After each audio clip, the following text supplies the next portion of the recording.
Infância. Volta algumas páginas aí na sua Bíblia e vá lá no capítulo 1, por favor. 2 Timóteo capítulo 1. 2 Timóteo capítulo 1. Dá uma olhadinha no verso 4 e no verso 5. Lembrado das tuas lágrimas, estou ansioso por ver-te, para que eu transborde de alegria, pela recordação que guardo de tua fé sem fingimento. Olha que espetacular. O próprio Paulo está falando a Timóteo: eu sei que a sua fé é genuína, eu sei que você não está fingindo, eu sei que você verdadeiramente crê na palavra de Deus. Ele continua: a mesma fé, primeiramente, habitou em tua avó Lóide e em tua mãe Eunice, e estou certo de que também em ti. Olha que interessante, essa verdadeira fé, essa fé genuína, que vem através do conhecimento das Sagradas Letras, não tem como vir de nenhum outro lugar, estava primeiro, olha aqui, ela primeiramente habitou na avó Lóide e na mãe Eunice. Então observe comigo, foi necessário uma avó Lóide e uma mãe Eunice para poder produzir um amado Timóteo. Foi assim que foi feito. Mamães, eu quero trazer uma mensagem toda especial, não só para vocês, para todo mundo aqui, mas a mensagem fala sobre maternidade. Qual é o meu objetivo hoje de manhã? Falar sobre a maternidade, que é uma obra de Cristo Jesus. Eu vou apontar a beleza dessa obra para a glória de Cristo Jesus. É isso que eu vou fazer hoje de manhã. Mais uma vez, minha intenção é falar sobre a beleza da obra de Cristo Jesus, chamada maternidade, e a glória de Cristo Jesus na obra dele. Jesus ama tanto a maternidade que ele optou por esse meio para vir ao mundo. Jesus não veio ao mundo assim do vácuo, do nada. Ele não simplesmente apareceu, como alguns disseram que ele assim foi lá no começo da era cristã. Alguns até falavam que ele era um fantasma. O próprio João teve que vir corrigir isso em sua carta, dizendo o Espírito de Deus confessa que Jesus veio em carne, humano. Jesus ama tanto a maternidade, Jesus ama tanto as mulheres, que ele entrou em uma, 100%. Ele veio de uma, e ele veio por uma moça, jovem, adolescente ainda, pobre, de uma região mais pobre ainda, casado com um marido 2 vezes mais pobre. E lá ele veio ao mundo, lá. Gente, você já parou para pensar a humilhação que é o Deus da glória ter que vir ao mundo através de uma adolescente pobre?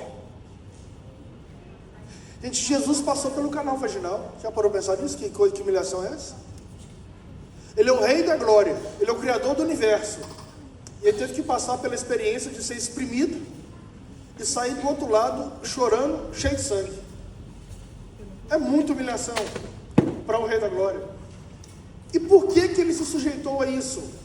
Com um objetivo apenas: vir ao mundo, salvar, cumprir o propósito de Deus através de uma mulher.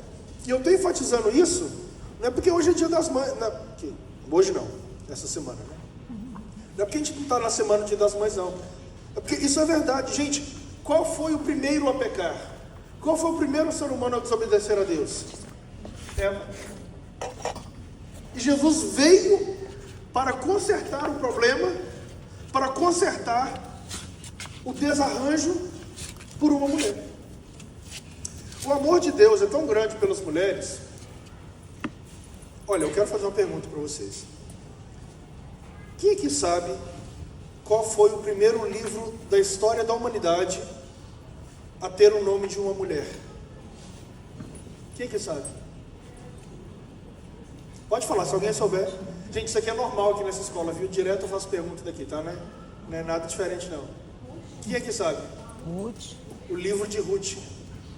Por que isso é tão espetacular? Hoje em dia tem muito livro com nome de mulher, com nome de homem, com nome de bicho, com nome de tudo. No passado, e eu estou falando bem antes de Cristo, isso era impensável. Nenhuma pessoa que escrevia um livro colocava o nome de uma mulher. Por quê? Porque eu não ia vender nada. Eu não estou falando que eu concordo com isso, estou falando que era. Não ia vender nada. Então a Bíblia trouxe um primeiro livro com o nome de uma mulher na história da humanidade. Esse é o amor e é o zelo de Jesus Cristo para com as mulheres.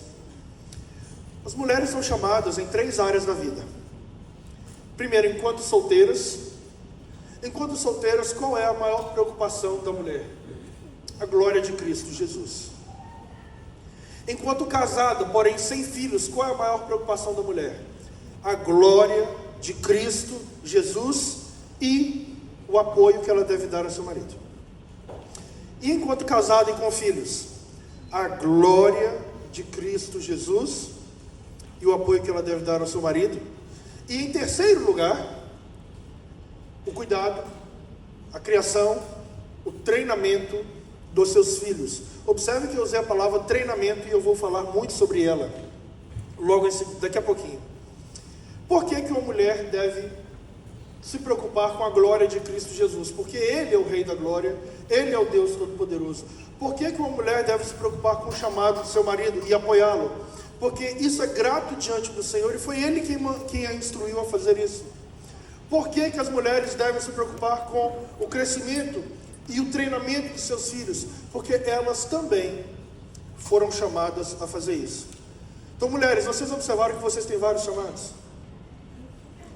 Não se preocupe, você dá conta de fazer isso. Quem não dá conta de fazer muita coisa, a gente é homem. Tá bom? Mulher dá conta de atender o telefone, cozinhar e chamar a atenção do menino e ver o que está passando no noticiário, tudo ao mesmo tempo. Eu faço só uma. É isso. Se eu encher a garrafa d'água e meu menino está me chamando, eu falo, peraí, papai está enchendo a garrafa d'água. Minha mulher sabe que isso não é exagero. Eu sou um homem focado. Continuando. Caras mamães, meu interesse hoje de manhã é encorajá-las com um tipo de mensagem, com um tipo de palavra que vem da palavra do Senhor, que eu garanto a você, você não vai encontrar lá fora. O mundo lá fora nega que você é mulher. No começo de conversa. Deixa eu falar de novo. O mundo lá fora diz que não há diferença entre homem e mulher. Dizem que é a mesma coisa. O mundo lá fora não só nega a sua maternidade, como a critica, como coloca a ideia de ter vários filhos como um peso incalculável, como cuidar da casa como uma escravidão, e cuidar do trabalho da empresa de um patrão que não te ama. Isso é liberdade. Isso é a alegria. A mulher que antes tinha o privilégio e a expectativa de ser sustentada por seu marido, hoje, se quiser fazer isso, ela será xingada. Ela será xingada de preguiçosa em um bom dia. Se a pessoa estiver de mau humor, ela vai te xingar de outra palavra, ainda mais pesada. Mas a palavra de Deus te garante isso.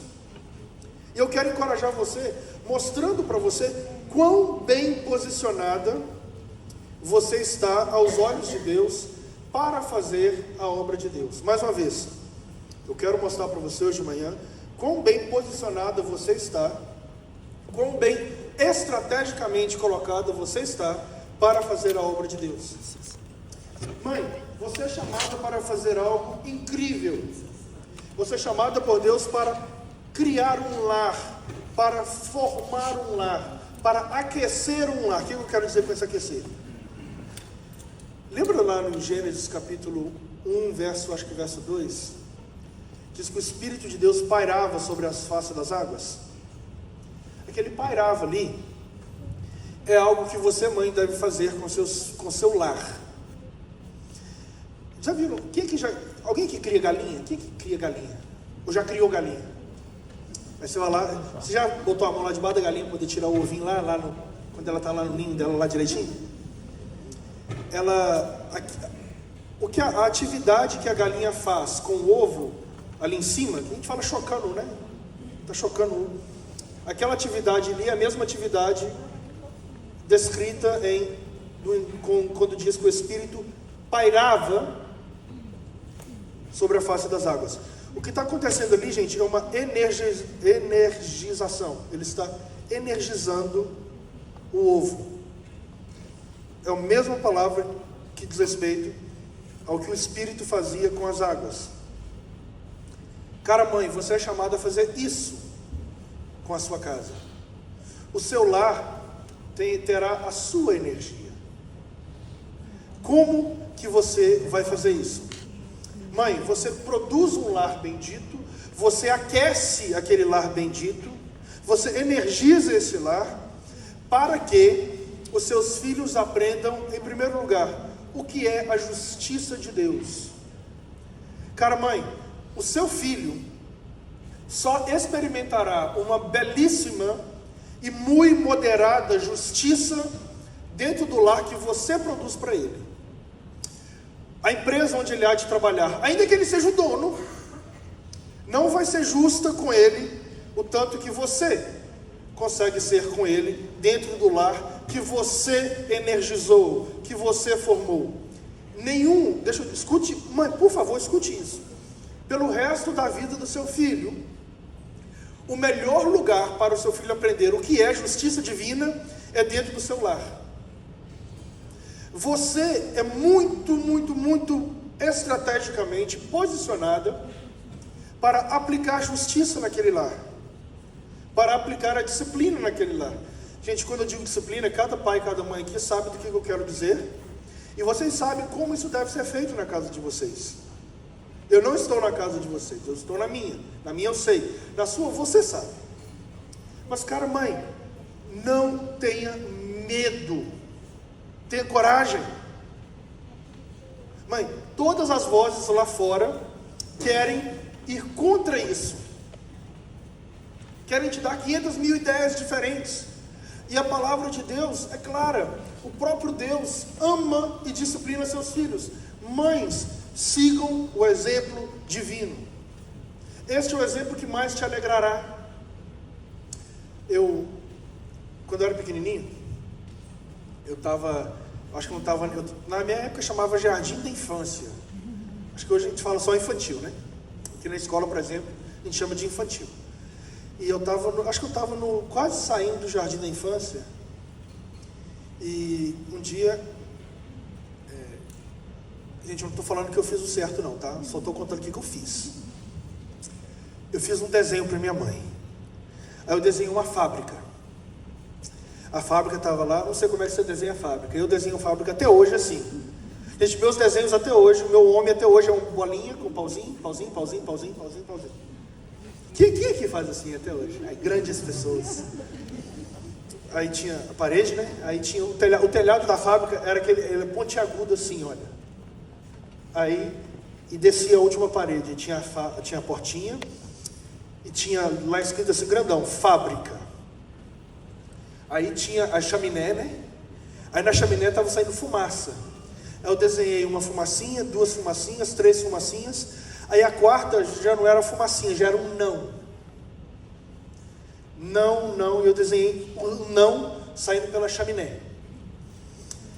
E eu dei esse presente para minha mãe. Falei, mãe, a senhora é a dona da fábrica do não. Que a minha mãe era uma máquina de produzir não. Ela era impressionante, ainda é, ela é impressionante, até a mãe. Eu reparava nas mães dos meus amigos, os meninos iam pedir as coisas, e ela dava toda aquela explicação, não sei o que, e minha mãe só olhava e falava, não. Rapaz, saía uma facilidade, era uma produção em série, tão bem alinhada, sabe? Era o Henry Ford ia ficar orgulhoso da minha mãe. Como saía na facilidade. Ela nem parava e pensava, olha meu filho, não era assim que ela fazia. Ela falava, não meu filho, não. Era tão tranquilo. Gente, eu amo amo a minha mãe hoje. Eu amo a minha mãe. Tenho um excelente relacionamento com minha mãe. Porque minha mãe teve coragem. Mães, tenham coragem. Pastor, você está falando para eu ser chata com meu filho? Há estudos que dizem que mãe chata produz filho inteligente. Você acredita nisso? Mas por outro lado, isso é quando ele é mais velho. Há estudos que dizem que o QI da criança é desenvolvido bem, baseado na alegria da mãe. Na alegria da mãe. Mães alegres, na primeira infância, produzem filhos inteligentes. Mães chatas depois faz acabar inteligente ainda. Mães, tenham coragem. Só vocês vão poder ensinar para os seus filhos o que é a justiça de Deus. Número 2, mães, só o lar onde você criou, onde você administrou, onde você aqueceu, lá o seu filho vai descobrir o que é o amor de Deus. Quando o seu filho ler na Bíblia, Deus é amor, qual será o padrão dele para amor? O que é amor? O seu objetivo, mãe, é fazer um lar onde o seu filho vai pensar assim: eu sei o que é amor. Amor é o que a mamãe fez lá em casa. Eu sei o que é justiça. Justiça é o que minha mamãe fez lá em casa. O apóstolo Paulo falou assim: que tudo seja feito com ordem e decência. Quando o seu filho ler aquilo, qual será o parâmetro dele para ordem? O que é ordem? Papai do céu, mamãe, te chamou para criar um lar onde o seu filho vai poder falar: eu sei o que é ordem. Ordem era a casa que eu tinha. Mãe, você está ultra bem posicionada para glorificar o nome do Senhor através dos seus filhos, através do seu lar, perdão. Mamãe, você não é responsável pelo resultado. Minha mãe outro dia, eu tenho 2 irmãos, um mais velho e um mais novo. Toda vez que a gente se une, rapaz, é um festival de 5ª série, né? Parece que o homem, ele fica velho, mas ele não sai da 5ª série. Eu creio nisso. Toda vez que eu me junto com meus irmãos, é a 5ª série, todos de novo. É um espetáculo. E minha mãe fica olhando e fala assim: meus filhos, eu ensinei vocês. Não é possível. Eu falo: mãe, claro que a senhora ensinou. A gente não aprendeu, mas a senhora ensinou. Caras mães, você não é responsável pelo resultado. Você é responsável pelo ensino. Eu quero encorajar você nesse sentido. Eu sei que mães têm 500 preocupações. Mãe, o seu filho sempre poderia ser mais educado. Ele sempre poderia sentar melhor, com a coluna melhor. Ele sempre podia esperar 2 segundos a mais para poder botar a próxima garfada na boca. Ele sempre podia escovar o dente melhor. Ele sempre podia falar menos. Eu sei, mãe. Eu sei. Todos os filhos do mundo são assim. Agora, mãe, a sua preocupação não é essa. A sua preocupação deve ser: ele está escutando a palavra de Deus? Ele está sendo alimentado? Ele tem roupa? Ele tem um lar? Ele tem tudo que ele precisa para desenvolver uma boa saúde? É só isso, mãe. É só isso. Você não é ele, você é você. Ele luta as lutas dele. Mãe, você lute as suas. Não queira carregar as lutas do seu filho. Não mãe, você carregar a luta do seu filho, você lutar a luta do seu filho, é alejar seu filho. É desfazer com que seu filho seja fraco. Fraqueza não é virtude. Nunca foi, nunca será. Força é virtude. Deixa o seu filho. Eu vou terminar a mensagem de um jeito tão esquisito. Mas deixa o seu filho sofrer. Tão esquisito, né? Deixa ele ser forte. É assim que fica forte. Não sofra o sofrimento dele. Sofra o seu, de ter que criar um. Sofra o seu, não dele. Que o Senhor te abençoe, mãe. Tenha coragem. Oremos.